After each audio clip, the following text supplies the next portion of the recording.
Good morning,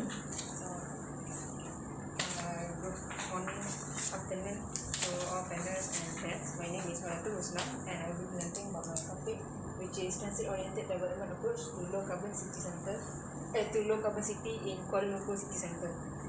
So the background of this study is that based on the KL Climate Action Plan in 2050, Kuala Lumpur produced 25 million metric tons of carbon emissions, and most of it are coming from transportation, followed by buildings and followed by waste.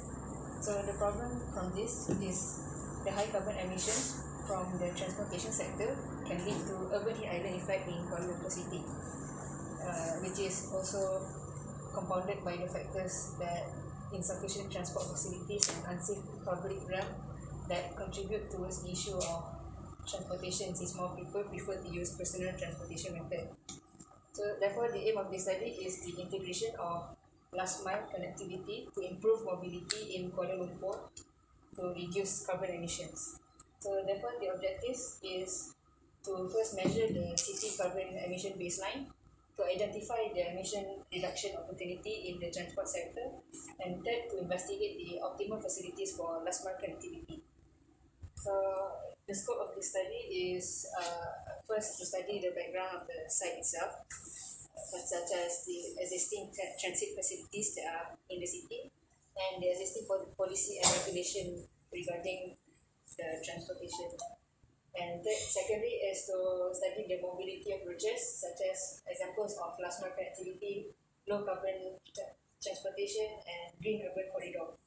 And finally is the integration of the overall transit systems, how to produce a complete travel network that consists of different transport modes. So the significance of this study is that it can improve urban mobility, that by identifying the disconnect in last mile connectivity in the city, which is the journey from the last part of a person's journey from the transit station to the final destination, which can include buses, cycling or walking. So through this study, it can improve users' mobility and health, and can make it an attractive city and increase economic investment, and also reduce pollution and regulate the urban heat island effect. So the anticipated finding of these studies is the creation of a safe public realm through crime prevention, through environmental design, pocket parks, and also finding mobility alternatives such as walkability, cycling, and bus routes, and putting it into an integrated transit network in order to improve the overall last mile connectivity in the Kuala Lumpur City Centre.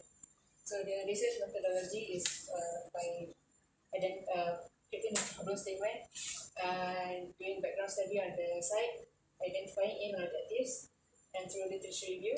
And in the data collection, there are primary and secondary data. For example, in primary, take photos of the condition of the roads, identifying the road sections, traffic data, transit condition, and user demographic. And finally, doing an analysis on the travel behavior analysis of users before moving on to findings and discussions. So for the site selection, it is located in the Kuala Lumpur City Centre, which is this boundary is based on the KL structure plan, which determines this area to be an urban heat island risk area. So most of this area is mostly commercial activity. For example, on the east side is city centre trading commercial trade area, or meanwhile on the north is a traditional commercial area. For the even more specific site is located around the proposed theory area, which is here in the Pasar Seni transit station area. So the characteristic of this site is that this area is under Dewan Bandaraya Kuala Lumpur jurisdiction, and it consists of, in this immediate area, it consists of 4 users, mainly commercial, the blue areas, institutional, the red parts, utilities, which are the white, and few public open space. So why this station particular What is the grade? What the grade? the grade Tu grade ke? is what? Tak silap dia ni macam commercial juga, tapi dia not as padat as the blue areas. So why Pasar Seni Station is because it's a major interchange station between two LRT lines, KTM and a bus hub. So a lot of people go through this area every day. So yes, for my reference study is mostly based on I look at how they conduct their research. For example, what type of data they collect from primary data to secondary data, and my second reference study before that, all of my reference study are based in Jakarta, Indonesia, as they are also focusing on transit-oriented development nowadays. So my second reference study is more to how they conduct a travel pattern survey. So they specify what type of information they want from the users in order to analyze. It helps them in studying the weaknesses in the transit system so that they can identify what stakeholder can solve what problems. For example, in terms of punctuality, accessibility of the environment, and the cost.